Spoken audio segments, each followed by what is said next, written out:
Voilà, mes bien-aimés dans le Seigneur, la grâce et la paix par Jésus-Christ, le ressuscité du troisième jour. Mes bien-aimés, nous bénissons le Seigneur pour la grâce et l'opportunité qui nous présente, qui nous permet de pouvoir encore nous présenter devant vous. Nous rendons gloire à Yeshua, à Hachem, à YHWH, le tétragramme, à notre Maître. Voilà, mes bien-aimés, nous aimerons tout simplement, au travers de cette vidéo, mettre en garde les enfants de Dieu contre les imposteurs, contre les faux apôtres, contre les faux circoncis. Il faut savoir une chose, mes bien-aimés dans le Seigneur, c'est que tous les apôtres, sans exception, ont toujours dénoncé et mis en garde les enfants de Dieu contre les loups ravisseurs. Et c'est encore ce que nous voulons faire au travers de cette vidéo. Le but n'est pas de casser du sucre sur le dos des gens. Le but n'est pas de calomnier sur les gens.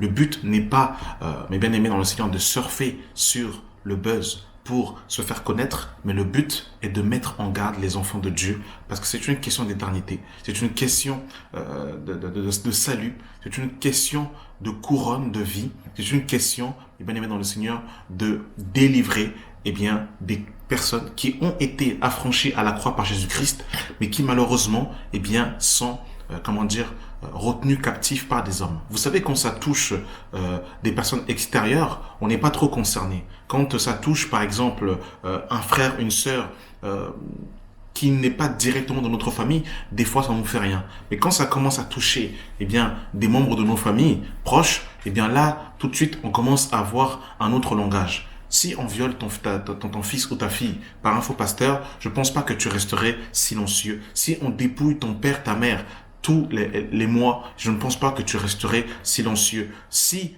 ta femme se sépare de toi à cause des faux frères, des fausses assemblées, je ne pense pas que tu resterais insensible. Le problème, c'est que quand ça ne nous touche pas, effectivement, on a l'impression que pourquoi dénoncer, pourquoi reprendre, il n'y a aucune église parfaite, donc ça sert à rien de faire du bruit. Et c'est pour ça, malheureusement, qu'on a ce genre de langage, alors qu'effectivement, il y a un mal qui ronge. Et tous les apôtres, je dis bien tous les apôtres, ont dénoncé, ont mis en garde contre les loups ravisseurs, contre les faux pasteurs, contre, ceux qui égorgent le peuple de Dieu. Et justement, c'est encore ce que nous voulons faire, parce que il y a encore des personnes qui sont mal affermies, des chrétiens qui pensent que l'église, c'est le monde de oui-oui, c'est le monde des bisounours, alors qu'en fait, c'est pas un jeu. Il faut véritablement, mes bien-aimés, bien discerner ce qui se passe, parce que il y a des choses terribles qui se passent dans le corps de Christ. L'apôtre Paul pouvait dire dans Philippiens chapitre 3, à partir du verset 1, mes bien-aimés, il pouvait dire, au reste frères, réjouissez-vous dans le Seigneur, je ne me lasse pas de vous écrire les mêmes choses, et pour cela, c'est pour vous, cela est salutaire. Prenez garde aux chiens, prenez garde aux faux ouvriers, prenez garde aux faux circoncis. Donc vous avez vu, mes bien-aimés dans le Seigneur, toute la vie des apôtres n'a été qu'une vie de mise en garde, où ils ont mis en garde les brebis du Seigneur contre les loups cruels, contre les loups ravisseurs. Ils n'ont que mis en garde les enfants de Dieu. Leur évangile n'était pas basé sur l'évangile de la dénonciation, mais ils dénonçaient aussi, parce qu'un véritable berger, c'est celui qui sait garder le troupeau, c'est celui qui sait avertir. Il est comme une sentinelle. Il voit le mal de loin et il sonne du chauffard. Il crie pour dire aux brebis, attention, voici des fausses doctrines. Attention, voici des loups ravisseurs. D'ailleurs même, lorsque les épîtres étaient écrites, c'était souvent à la suite de certains événements qui se passaient dans l'église de Dieu. À l'occurrence ici, donc à Colosse, il y avait la doctrine de l'agnostique, où des personnes avaient le culte de l'apparence de la piété, le culte des songes, des rêves, etc. Et justement où ils tout simplement refutaient la prééminence de Yeshua HaMashiach. Et c'est pour cette raison aussi que l'apôtre Paul a écrit cette épître à l'église de Colosse pour remettre de l'ordre. Donc, lorsque les apôtres écrivaient des épîtres aussi, c'était aussi pour remettre de l'ordre à cause de points doctrinaux qui étaient justement mauvais. D'ailleurs, lorsque vous lisez Acte 15, le premier concile de Jérusalem, était sur la base d'une incompréhension doctrinale sur la place de la circoncision et de la loi mosaïque. Est-ce que les païens devaient-ils se faire circoncire? Parce que quelques-uns disaient que si d'autres n'étaient pas circoncis, ils ne pouvaient être sauvés. Et c'est pour cette raison, bien aimé dans le Seigneur, que les apôtres et les anciens ont décidé de se rassembler à Jérusalem pour traiter cette question. Et par la suite, des lettres vont être écrites pour recommander aux païens de suivre ce que justement les apôtres et les anciens de Jérusalem avaient dit. Donc, mes bien-aimés dans le Seigneur, c'est pour cela aussi que lorsque des fausses doctrines, des faux enseignants s'introduisent dans la maison, dans la bergerie, c'est pour cette raison que nous sonnons du chauffage et que nous crions, que nous disons aux chrétiens, lisez vos Bibles, attention. Un véritable berger, un véritable prédicateur de l'évangile, prêche l'évangile, c'est vrai, mais il garde le troupeau du Seigneur, il avertit et il est une sentinelle. Et il est défenseur de la saine doctrine. Il ne badigeonne pas avec les fausses doctrines, il ne les caresse pas dans le sens du poil, mais il prend position contre des fausses doctrines. Dans Colossiens chapitre 2, à partir du verset 8, on nous dit « Prenez garde que personne ne fasse de vous sa proie par la philosophie ou par une vaine tromperie, s'appuyant sur les traditions des hommes, sur les rudiments du monde et non sur Christ. » Mise en garde encore de l'apôtre Paul. Vous avez vu l'apôtre Paul, à chaque fois, il met en garde. À chaque fois, il reprend. Il va même des fois, à certains moments, citer des noms. À certains moments, l'apôtre Paul va citer des noms. Dans 1 Timothée 1, à partir du verset 18, je te conjure, le commandement que je t'adresse, Timothée mon enfant, sont les prophéties faites précédemment à ton sujet, c'est que d'après elles, tu combattes le bon combat en gardant la foi et une bonne conscience. Cette bonne conscience, quelques-uns l'ont perdue et ils ont fait naufrage par rapport à la foi. De ce nom sont Hyminette et Alexandre que j'ai livrés à Satan afin qu'ils apprennent à ne pas blasphémer. Et l'apôtre Paul va encore continuer dans 2 Timothée 2 à partir du verset 16.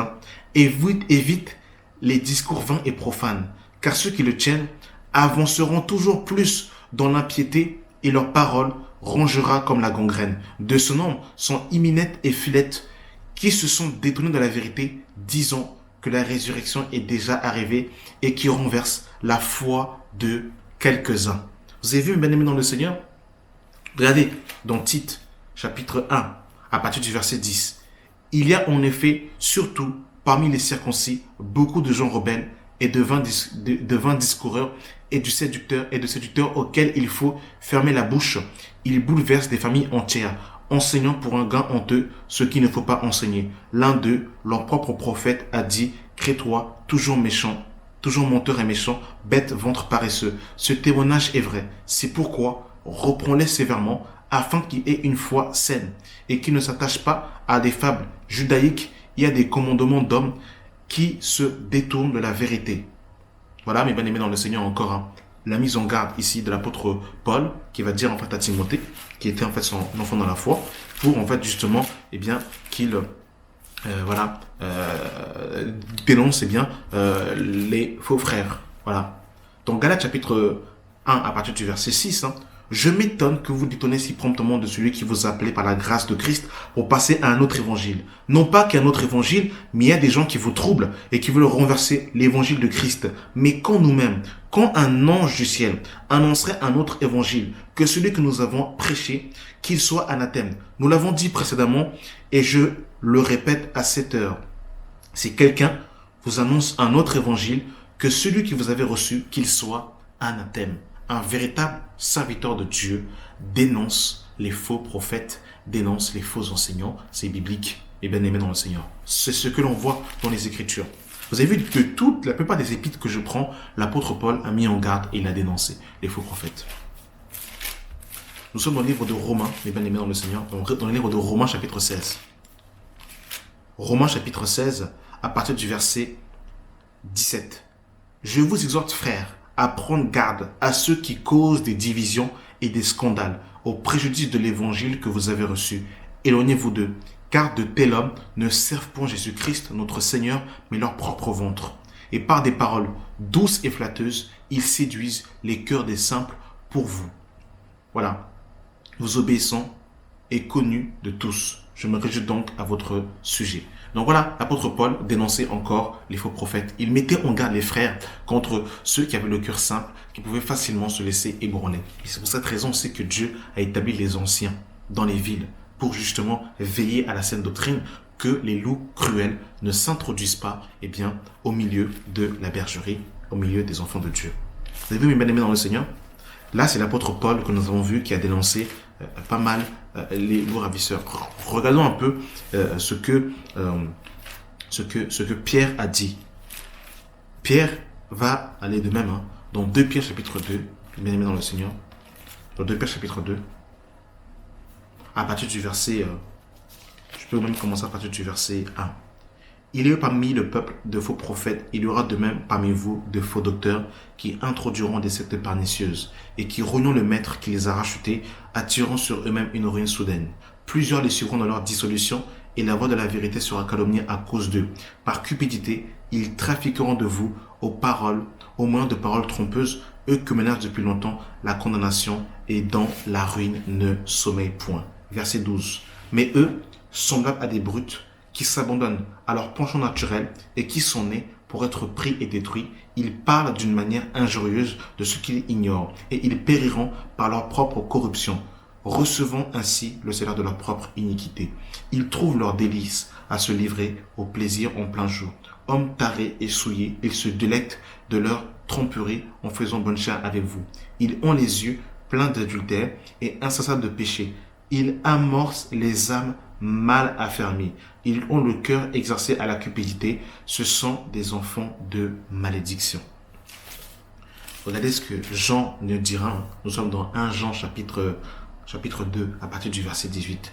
Petits enfants, c'est la dernière heure. Comme vous avez appris qu'un antéchrist vient, il y a maintenant plusieurs antéchrists. Par là, nous connaissons que c'est la dernière heure. Ils sont sortis du milieu de nous, mais ils n'étaient pas des nôtres. Car s'ils eurent été des nôtres, ils seraient demeurés avec nous. Mais cela est arrivé afin qu'il fût manifesté que tous ne sont pas des nôtres. Amen. 1 Jean chapitre 4 à partir du verset 1. Bien-aimés, n'ajoutez pas foi à tout esprit, mais éprouvez les esprits pour savoir s'ils sont de Dieu. Car plusieurs faux prophètes sont venus dans le monde. Reconnaissez à ceci l'Esprit de Dieu. Tout esprit qui ne confesse pas Jésus-Christ venu en chair, excusez-moi, je vais relire, verset 2. Reconnaissez à ceci l'Esprit de Dieu. Tout esprit qui confesse Jésus-Christ venu en chair est de Dieu.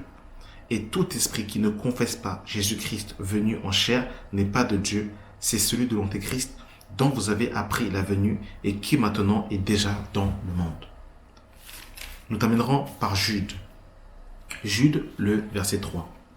Bien-aimés, comme je désire vivement vous écrire au sujet de notre salut commun, je me suis senti obligé de le faire, afin de vous exhorter à combattre pour la foi qui a été transmise au sein une fois pour toutes, car il s'est glissé parmi vous certains hommes dont la condamnation est écrite depuis longtemps, des impies qui changent la grâce de Dieu en dissolution et qui renient Dieu, le seul souverain et notre Seigneur Jésus-Christ.